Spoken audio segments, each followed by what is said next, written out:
بے شرمی کی انتہا، فلسطین کاز کے خائن بحرینی حکمران صہیونی حکومت کے نئے سفیر کا خیر مقدم۔ پنجاب میں سیلاب کی تباہ کاریاں، 14 لاکھ سے زائد افراد متاثر، خطرہ برقرار۔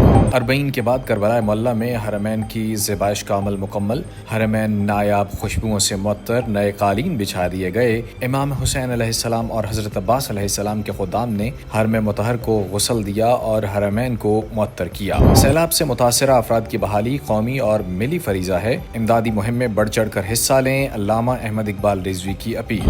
MWM سیلاب متاثرین کی بحالی کے لیے فعال، پنجاب بھر میں جمعے کے بعد امدادی کیمپ قائم۔ ہم سیلاب متاثرین کی ہر ممکن امداد کریں گے، مشکل کی اس گھڑی میں ہم متاثرین کے ساتھ ہیں، علامہ علی اکبر کاظمی کا عزم۔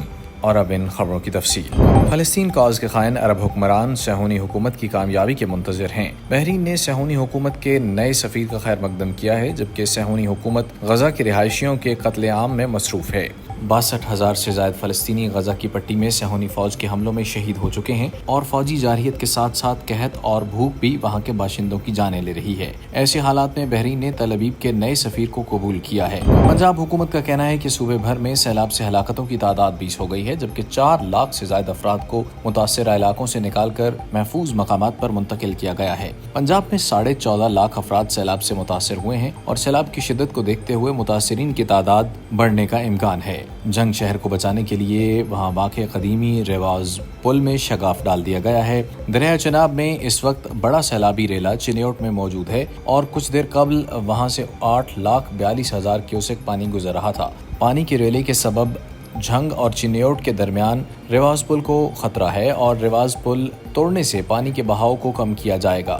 روضہ مبارک حضرت عباس علیہ السلام کے خدام نے زرعی مبارک والی عمارت، جسے حرم مرکز حضرت ابوالفضل العباس بھی کہا جاتا ہے، کو غسل دینے، نایاب خوشبوؤں سے اسے معطر کرنے اور وہاں نئے قالین بچھانے کے بابرکت عمل کو نہایت خشوع و خضوع کے ساتھ مکمل کر لیا ہے۔ روضہ مبارک کے خدام نے صفائی، قالینوں کی تبدیلی اور اس مقدس مقام کی مستقل حفاظت کے لیے اپنے طے شدہ لائحہ عمل کے تحت حرم مطہر کو غسل دینے، قالینوں کو تبدیل کرنے اور حرم کو معطر کرنے کا عمل سر انجام دیا۔ اس مبارک عمل کا آغاز حضرت ابوالفضل العباس علیہ السلام کی زیارت اور ان کے حضور سلام پیش کرنے سے کیا گیا۔ روضہ مبارک کی زیبائش کا یہ سلسلہ محض ایک رسمی عمل نہیں، بلکہ ایک عبادت ہے، جو اس عظیم مقام کے دینی حرمت اور حضرت ابوالفضل العباس کی عظمت کو خراج عقیدت پیش کرنے کا ایک ذریعہ ہے۔ مجلس وحدت مسلمین کے وائس چیئرمین علامہ احمد اقبال رضوی نے کہا ہے کہ مشکل کی اس گھڑی میں بے یار و مددگار خاندانوں کو تنہا نہیں چھوڑیں گے۔ اس وقت ملک کو ہنگامی صورتحال کا سامنا ہے۔ MWM کے تمام صوبائی و ضلعی عہدیداران اور خواتین